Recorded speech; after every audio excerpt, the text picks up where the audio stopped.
visão, era uma visão que Daniel estava tendo, que a leitura é tão maravilhosa nisso, porque ela fala no 21, estando eu, digo ainda, falando na oração, o varão Gabriel, que eu tinha visto na minha visão, ao princípio veio voando rapidamente e tocou na hora do sacrifício à tarde, exatamente na hora em que Jesus estava morrendo na cruz.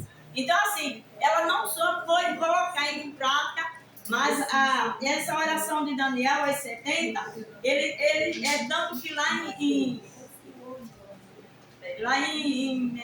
Mateus, se não me engano, o Senhor fala de Daniel. O Senhor diz, fala do profeta Daniel, que entenda, quem lê entenda, porque o Senhor sempre se referiu a Daniel, quando estava a Isaías, e o Senhor sempre falou isso, né? E ela ali falando, Deus Jesus, que palavra riquíssima, que ela possa entender do que o Senhor, o que Daniel estava dizendo, qual é a oração, qual o princípio da oração de Daniel. O que é que Daniel está querendo dizer nessa oração às 70, a semana?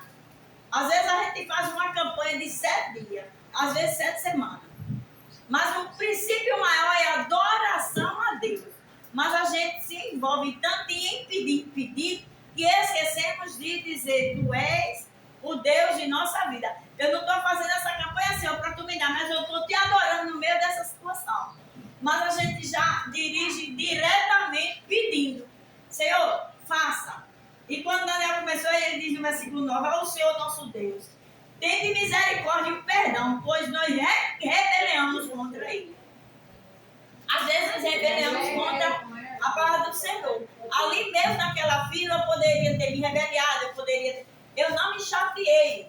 Eu disse, Senhor Jesus, eu sei que o Senhor tudo pode. E o Senhor vai fazer muito mais além daquilo que eu imagino.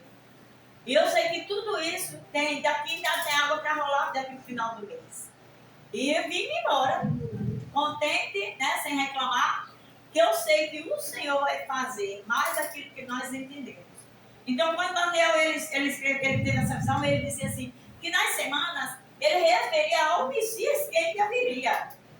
E ele começou a dizer como viria o Messias. O Messias veio, irmão, por mim e por você.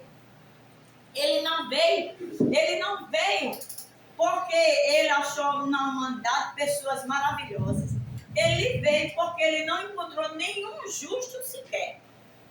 Ele olhou de lá e não viu um justo que ele disse assim, não precisa eu mandar. Né? Lá no Salmo 79, 9 e 10 diz assim, ajuda-nos, ó Senhor, da nossa salvação, e pela glória do teu nome, e livra, e perdoa os nossos pecados, por amor do teu nome. Já o salmista, Davi se referia a ele como o maior salvador do mundo. Só que as pessoas, até entender que o Filho de Deus Altíssimo vinha para perdoar pecados, né? Até ele entender isso. E muitos ainda não conseguem imaginar o quanto qual é a missão de Jesus na Terra. Muitas ainda não entenderam praticamente qual é a missão. Qual foi a missão dele e qual é até hoje. Porque ele está vivo no meio de mim e de você. É só a gente olhar e entender o que ele quer. No Salmo 31... Não estou vendo nada aqui. Não estou vendo nada aqui. 3 minutos. Parece que alguém aqui no Salmo 31 diz assim, no primeiro, não chega nem perto da justiça de Deus. Porque ele não precisa tocar, ele não precisa puxar o nosso cabelo, ele não precisa chicotear. Mas só em ele agir, a gente já chora, só em ele agir, a gente já está chorando. Só em pensar que ele vai agir, a gente já está se derramando em lágrimas. Porque é uma justiça tão severa que ele disse assim, eu até perdoo o que você disser contra o meu filho. Mas eu não perdoo você falar do Espírito Santo. Eu até perdoo você blasfemar contra mim, mas não blasfemo contra o Espírito Santo.